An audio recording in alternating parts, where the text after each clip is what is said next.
तो यार अब हम बात करने वाले हैं हमारी रेस्पिरेशन एट हायर एल्टीट्यूड्स। ठीक है, तो जब भी हम ऊंचाई पर जाते हैं, ठीक है, तो हमारे रेस्पिरेशन को क्या होता है। ठीक है,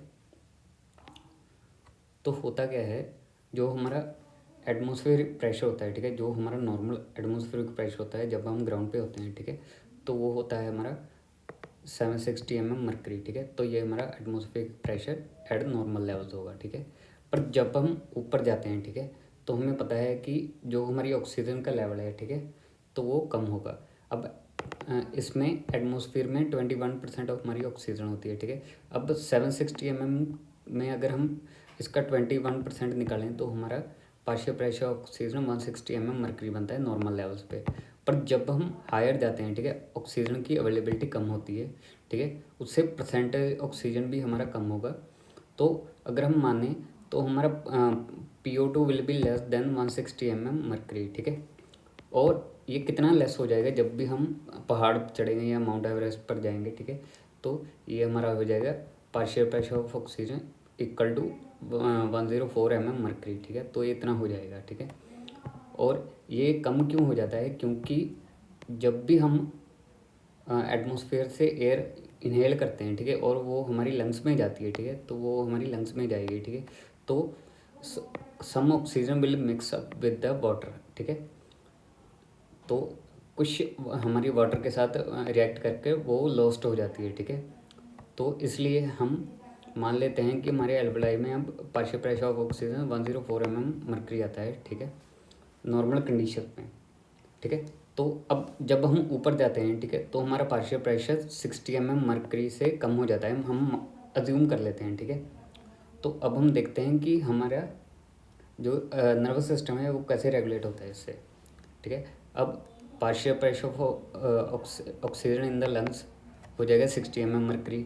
ठीक है, तो अब राइट वेंट्रिकल से पल्मोनरी आर्टरी से हमारा जब ब्लड यहाँ पर लंग्स में आएगा, ठीक है, तो इसमें पार्शियल प्रेशर ऑफ ऑक्सीजन हमारा 40 मरकरी होगा।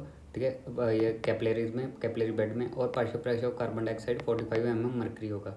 और लंग्स में partial pressure of oxygen 60 mercury होगा और partial pressure of carbon dioxide 40 mercury होगा। ठीक है, जैसे कि हमने पहले भी पढ़ा है कि gases will move from higher pressure to lower pressure. ठीक है, तो ये पार्शियल प्रेशर ऑफ O2 60 यहाँ ज़्यादा है लंग्स में और हमारा ब्लड में कम है। ठीक है, तो हमारी ऑक्सीजन एल्वलाई से ब्लड में आएगी और हमारी कार्बन डाइऑक्साइड ब्लड से एल्वलाई में जाएगी। ठीक है, तो इसकी मूवमेंट ऐसे होगी। ठीक है, तो ऑक्सीजन हमारी लंग से ब्लड में जाएगी और कार्बन डाइऑक्साइड ब्लड से लंग में जाएगी। ठीक है, और अब हमें हाइपोक्सीमिया की कंडीशन हो जाएगी क्योंकि हमारा arterial partial pressure of oxygen 60 से कम है। ठीक है, तो अब हमने पिछले लेक्चर में पढ़ा था, क्योंकि जब भी हमारी 60 से पार्शियल प्रेशर ऑक्सीजन कम होगा, ठीक है, तो हमारे पेरिफेरल रिसेप्टर्स एक्टिवेट हो जाएंगे। ठीक है, तो वो कैसे होंगे, हमारा ब्लड जब पल्मोनरी वेन में आएगा, ठीक है, यहाँ से हमारा पल्मोनरी वेन में आएगा, ठीक है, और वो फिर लेफ्ट एट्रियम में आएगा, लेफ्ट वेंट्रिकल से ये अयोर्टा में आएगा। ठीक है, तो पल्मोनरी वेन से आया, फिर राइट एट्रियम में आएगा, राइट वेंट्रिकल में आएगा, ठीक है, फिर अयोर्टा में आएगा, फिर कॉमन कैरोटिड आर्टरी, ये हमारी कॉमन कैरोटिड आर्टरी में आकर इनकी बाइफर्केशन में हमें पता है कि हमारे पेरिफेरल रिसेप्टर्स होते हैं। ठीक है, तो ये हमारा ब्लड जाकर इन्हें एक्टिवेट कर देगा। ठीक है, क्योंकि इसका स्टिमुलेट क्या होता है 60 मरकरी से या इक्वल या कम हमारी पार्शियल प्रेशर ऑक्सीजन का लेवल होता है, तो ये एक्टिवेट हो जाते हैं। ठीक है, तो हमारे पेरिफेरल रिसेप्टर एक्टिवेट हो जाएंगे। तो ये कहाँ कहाँ प्रेजेंट होता है, कैरोटिड बॉडी और एयोटिक बॉडी में, और ये फिर से हमारे ये दो नर्व्स होती हैं, क्रेनियल नर्व नंबर 9 और 10। ठीक है, वेगस नर्व और कैरोटिड बॉडी एक्टिवेट करेगी ग्लेसोफेरेंजियल नर्व। ठीक है, तो ये फिर से DRG और VRG को एक्टिवेट करेंगे। अब जब हमारे DRG और VRG एक्टिवेट हो जाएंगे तो हमारी एक्शन पोटेंशियल की फ्रिक्वेंसी बढ़ जाएगी, हमारी इंस्पिरेटरी मसल्स की कॉन्ट्रैक्टिबिलिटी भी बढ़ जाएगी, जिससे कि हमारी रेस्पिरेशन रेट और डेप्थ भी बढ़ जाएगा और अल्टीमेटली हमारी वेंटिलेशन भी बढ़ जाएगी। ठीक है, तो अब इससे क्या होगा, जो हमारी ऑक्सीजन होती है, ठीक है, तो वो ज़्यादा अंदर आएगी क्योंकि हमारा गैस एक्सचेंज बढ़ जाएगा, क्योंकि हमारी वेंटिलेशन बढ़ चुकी है, ठीक है। अब ज़्यादा गैस एक्सचेंज होगा तो इससे हमारा जो पार्शियल प्रेशर ऑफ ऑक्सीजन है, ठीक है, वो 60 मरकरी से बढ़कर 80 मरकरी हो जाएगा, ठीक है। तो अब हमारी जो कीमो रिसेप्टर्स हैं, ठीक है, उनका स्टिमुलेट 60 या उससे कम की पार्शियल प्रेशर में होता है, ठीक है। तो अब ये क्या होगा, ये इन्हें डीएक्टिवेट कर देंगे, ठीक है। तो हमारे कीमो रिसेप्टर डीएक्टिवेट हो जाएंगे, ठीक है। अब कौन सा केस होगा, ठीक है। अब हम और केस पढ़ते हैं कि कीमो रिसेप्टर के बाद कौन सी चीज़ काम कर। तो यार अब हमने ये तो देख लिया कि पार्शियल प्रेशर अगर ऑक्सीजन का बढ़ जाएगा तो हमारी कीमो रिसेप्टर डिसेबल हो जाएंगे, ठीक है। पर अब जब हम और ऊपर जाते हैं, ठीक है, तो उससे क्या होगा, जो हमारी partial pressure of carbon dioxide भी है, ठीक है, कार्बन डाइऑक्साइड भी कम होने लग जाएगी, उसकी वजह से partial pressure of carbon dioxide भी कम होगा, ठीक है। जो कि नॉर्मली पहले तो 40 मरकरी था, ठीक है, यहाँ पर 40 मरकरी था, अब ये 25 मरकरी हो जाएगा क्योंकि कार्बन डाइऑक्साइड भी ज़्यादा लूज़ हो रही है, ठीक है। तो इससे क्या होगा, जो हमारा पार्शियल प्रेशर होगा कार्बन डाइऑक्साइड का वो ही यहाँ पर आ जाएगा, ठीक है। अब हमारा पल्मोनरी वेन में जब ये प्रेशर आ जाएगा तो क्या होगा, ये हमारा ब्लड ब्रेन बैरियर को क्रॉस करना चाहेगा, ठीक है। ये आर्टीरियल ब्लड से ब्लड ब्रेन बैरियर को क्रॉस करेगा, ठीक है। तो जब ये क्रॉस करेगा तो वहाँ पर कार्बन डाइऑक्साइड प्लस वाटर मिलकर हमारा कार्बोनिक एसिड बनाते हैं और वो फिर से टूटकर अनस्टेबल होता है क्योंकि ये बाइकार्बोनेट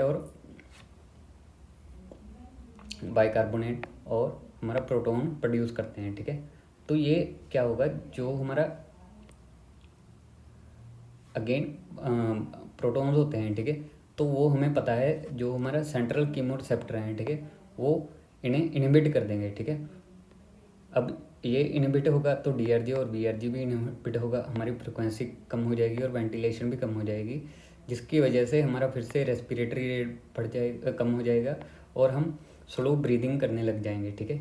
तो उससे क्या होगा, जो हमारा एक कंडीशन होती है जब हम ज़्यादा ऊपर जाते हैं, ठीक है, उसे हम रेस्पिरेटरी एल्कलोसिस कहते हैं, जिससे जो जो तब होती है जब हमारा एटमॉस्फेयर में कार्बन डाइऑक्साइड लो होती है और हमें हमारी पीएच बढ़ जाती है और हमें रेस्पिरेटरी एल्कलोसिस हो जाता है, ठीक है। तो अब पहले क्या था, जब हमारा पार्शियल प्रेशर ऑफ ऑक्सीजन कम था, ठीक है, तो हमारी वेंटिलेशन बढ़ गई थी क्योंकि हमारे सेंट्रल कीमो रिसेप्टर एक्टिवेट हो गए थे, ठीक है। तो ये हमारा नॉर्मल हो गया था, पर ये फिर से जब हम और ऊपर जाएंगे तो हमारा partial pressure of carbon dioxide भी कम हो जाएगा, ठीक है। उससे फिर ये इनहिबिट हो जाएंगे, ठीक है, जिससे कि अगेन हमारी वेंटिलेशन कम हो जाएगी, ठीक है। तो ये यहाँ तक हमारा जो भी न्यूरल कंट्रोल होता है, ठीक है, तो वो फिर से इनहिबिशन की तरफ आ जाता है, हमारी वेंटिलेशन फिर से कम होने लग जाती है, ठीक है। तो अब इन सब कंडीशन पे क्या होता है, हमारी किडनीज काम आती है, ठीक है। तो हम जब कई दिनों तक पहाड़ी पर रहते हैं, ठीक है, तो हमारी जो बॉडी है वो अकोमोडेट करने लग जाती है, ठीक है। तो उसमें क्या होता है, हमारा किडनीज का रोल होता है, ठीक है। तो जैसे कि हमें पता है ये हमारी किडनीज की डायग्राम है, ठीक है। तो ये हमारी प्रोक्सिमल कन्वोल्यूटेड ट्यूब होती है, ये हमारी लूप ऑफ हेनले होती है, ये हमारी डिस्टल कन्वोल्यूटेड ट्यूब्यूल होती है और ये हमारी कलेक्टिंग डक्ट होती है, ठीक है। और ये हमारे जो किडनी में सेल्स होते हैं उन्हें इंटरकलेटर सेल्स कहते हैं और ये 2 टाइप्स के होते हैं, ए और बी, ठीक है। पर इस कंडीशन में हमें बी सेल्स की ही ज़रूरत है, ठीक है। तो ये हमारे बी सेल्स हो गए, ठीक है, इंटरकलेटेड बी सेल्स, ठीक है। तो अब क्या होगा, जो कार्बन डाइऑक्साइड है वो किडनी में आएगी, ठीक है, ये किडनी में आएगी, ठीक है। किडनी में फिर से वही साइकिल रिपीट होगा, कार्बन डाइऑक्साइड वाटर से मिल जाएगी, ठीक है, कार्बोनिक एनहाइड्रेज की मदद से ये कार्बोनिक एसिड बना देगी, ये फिर से टूट जाएगा, ठीक है। ये हमारा वेन में चला जाएगा, वह यहाँ पर हमारी पीएच ज़्यादा है, ठीक है, इसमें इस कंडीशन में। पर पहले तो हमारा यहाँ से बाइकार्बोनेट, ठीक है, ट्रांसफ़र होता था, पर अब बाइकार्बोनेट हमारा यूरिन में चला जाएगा और जो हमारा इस कंडीशन में जब पीएच हमारी ज़्यादा होती है, ठीक है, तो किडनी क्या करेगी, ये जो हमारा प्रोटॉन होता है, ठीक है, प्रोटॉन को हमारे ब्लड में वापस भेज देगी through the help of ATP, ठीक है। तो कार्बन डाइऑक्साइड बाइकार्बोनेट, ठीक है, वो दोबारा यूरिन में चला जाएगा, मतलब ब्लड स्ट्रीम में, ठीक है। वैसे तो वो ब्लड स्ट्रीम में जाता है बाइकार्बोनेट, पर अब इसकी जगह पर प्रोटॉन हमारा ब्लड स्ट्रीम में जाएगा और थ्रू द एटीपी यूटिलाइजेशन, ठीक है। बाइकार्बोनेट हमारा किडनी में चला गया और जो हमारा प्रोटॉन था वो ब्लड में जाकर, ठीक है, क्योंकि अब ये ब्लड में चला गया तो हमारी जो पीएच है वो कम हो जाएगी, ठीक है, पीएच रिड्यूस हो जाएगी और फिर से नॉर्मल हो जाएगी, ठीक है, क्योंकि जब पीएच कम हो जाती है तो वो नॉर्मल हो जाती है, ठीक है। तो अब तक हम ये तो समझ गए, अब हम देखते हैं प्रोटॉन कैसे। तो यार अब जब प्रोटॉन्स बढ़ जाएंगे, ठीक है, तो ये स्टिमुलेट कर देगा सेंट्रल कीमोरिसेप्टर को, जो कि डीआरजी और वीआरजी को स्टिमुलेट करेंगे, जिससे कि हमारी फ्रिक्वेंसी और वेंटिलेशन दोनों बढ़ जाएंगे, ठीक है। तो पर ये भी इनफ नहीं होता है, ठीक है, हमारी जो ऑक्सीजन की कमी हुई है उसे पूरा करने के लिए, ठीक है। तो अब नेक्स्ट क्या होगा, जब हम और थोड़ी देर रहते हैं तो जो हमारे प्रॉक्सिमल कॉन्वोल्यूटेड ट्यूब्यूल्स होते हैं, ठीक है, तो ये डिटेक्ट करते हैं कि हमारी जो पार्शियल प्रेशर ऑफ ऑक्सीजन है वो कम है, ठीक है। तो ये क्या करेंगे, ये स्टिमुलेट करेंगे हमारी जो इनके पीसीटी में एक जीन होती है जो कि एक हार्मोन प्रोड्यूस करती है जिसे हम एरिथ्रोपोएटिन कह देते हैं, ठीक है, ईपीओ, ठीक है। तो जब ये एरिथ्रोपोएटिन हार्मोन जब डेवलप होगा तो ये क्या करेगा, ये स्टिमुलेट करेगा रेड बोन मैरो को, ठीक है। तो ये बोन मैरो के पास आ जाएगा, ठीक है, एरिथ्रोपोएटिन, और ये क्या करेगा, आरबीसीज की प्रोडक्शन को बढ़ा देगा, ठीक है। आरबीसी का नंबर बढ़ जाएगा, उससे क्या होगा, हीमोग्लोबिन भी बढ़ जाएगा।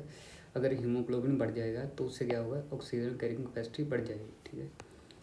तो अगर हम इन पेशेंट्स में देखें, ठीक है, जिन्हें ज़्यादा टाइम हो गया हाई एल्टीट्यूड में, तो उनमें हमें एलिवेटेड एरिथ्रोपोएटिन के लेवल मिलेंगे और आरबीसीज भी बढ़े हुए मिलेंगे, जिसे हम पॉलीसाइथीमिया भी कह देते हैं, ठीक है। तो इससे क्या होगा, हमारा वेंटिलेशन और बढ़ जाएगी और परफ्यूजन भी और बढ़ जाएगी, ठीक है, क्योंकि आरबीसीज का नंबर बढ़ गया है, ठीक है। अब अगर हमारे आरबीसीज भी बढ़ जाएंगे और हमारी वेंटिलेशन पिछले वाले से भी बढ़ जाती है, ठीक है, तो इससे क्या होगा, जो हमारी वेंटिलेशन और परफ्यूजन कपलिंग रेशो है, ठीक है, वो भी बढ़ जाएगी और हमारा जो गैस एक्सचेंज है वो भी एफिशिएंट हो जाएगा, ठीक है। तो पर ये भी इनफ नहीं होता, ठीक है।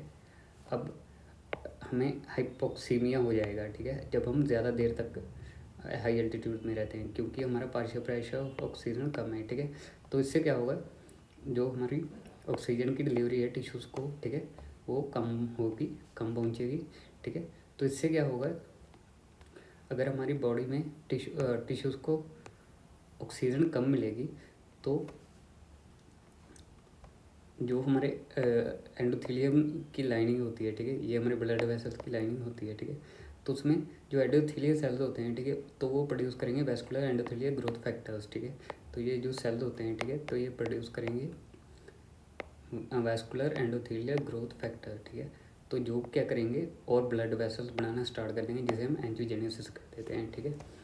तो अगर और ब्लड, ये मान लो हमारे टिश्यूज हैं, ठीक है, इसमें हमारी और ब्लड वेसल्स ऐड होना शुरू हो जाएंगी, एंजियोजेनेसिस होने लग जाएगी, जो कि ऑक्सीजन के लिए ऑक्सीजन की डिलीवरी बढ़ा देंगी, ठीक है, क्योंकि हमारे पास ज़्यादा रूट आ गए हैं ऑक्सीजन को डिलीवर करने के लिए, ठीक है।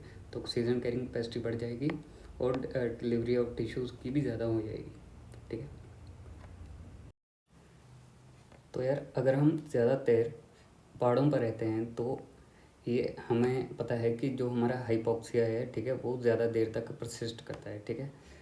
तो हाइपोक्सिया इतना बैड क्यों है, अगर हम ज़्यादा देर तक मतलब हाई एल्टीट्यूड्स में रहते हैं, ठीक है, तो हमें पता है हमारी पार्शियल प्रेशर ऑफ ऑक्सीजन कम हो रहा है, ठीक है।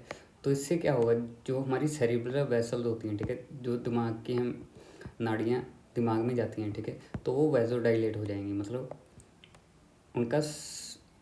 उनकी वेजोडाइलेशन हो जाएगी, जिससे कि हमारा ब्लड फ्लो बढ़ जाएगा, ठीक है। अगर ब्लड फ्लो बढ़ जाएगा, ठीक है, तो जो हमारा फ्लूइड है, फ्लूइड लीक होना स्टार्ट कर देगा, ठीक है, ब्रेन टिश्यू में, ठीक है। अगर ब्रेन टिश्यू में फ्लूइड लीक होगा तो वो फ्लूइड इंटरस्टिशियल टिश्यूज़ में चला जाएगा, जिससे कि हमें सेरिब्रल एडीमा की प्रॉब्लम आएगी, ठीक है। उससे क्या होगा, जो हमारा इंट्राक्रैनियल प्रेशर है वो बढ़ जाएगा और हमारा दिमाग हर्निएशन में चला जाएगा, ठीक है। तो उससे क्या होता है, जो हमारे ब्रेन सेंटर होते हैं जैसे कि DRG VRG, ठीक है, तो ये डैमेज हो जाएंगे, ठीक है।